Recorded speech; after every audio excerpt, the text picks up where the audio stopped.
ইতিহাস আজহারির মাহফিল শোনার জন্য বাংলাদেশের বিভিন্ন জেলায় থেকে যুবকরা এভাবে এসে মঞ্চের সামনে একদম শুয়ে পড়েছেন, কারণ তারা আজহারি সাহেবকে সামনে থেকে এভাবে দেখতে চায়। আপনারা দেখছেন যে ওটা হচ্ছে মঞ্চ, আর এখানে যুবকরা কিন্তু তারা এখানে আগেই জায়গা দখল করে নিয়েছেন। আরো একদিন বাকি আছে, আগামীকাল 8টার সময় তিনি বয়ান পেশ করবেন, কিন্তু যুবকরা আজহারি সাহেবকে মিস করতে চাচ্ছে না।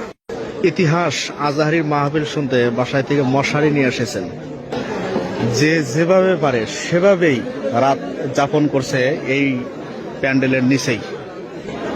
এই হচ্ছে আজহারির জন্য মঞ্চ তৈরি করা হয়েছে, শত শত মিডিয়া উপস্থিত এবং বাংলাদেশের বিভিন্ন জেলায় থেকে সব কিন্তু বেড খাতা বেঁধেই তাবলিগের মতন কিন্তু ছুটে এসেছেন ডক্টর মিজানুর রহমান আজহারি মাহফিল শোনার জন্য। এই যে একজন পলের ভিতরে শুয়ে আছে। ভাই কোথায় থেকে আসছেন? অনেক দূর। কয়জন আসছেন?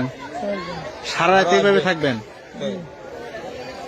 ওই ভাই কিভাবে শুয়ে আছে? আর একজন আজহারি ভাইয়ের ভক্ত দেখছেন। ইতিহাস কাকে বলে আগামীকাল দেখতে পারবেন মিজানুর রহমান আজহারির মাহফিল।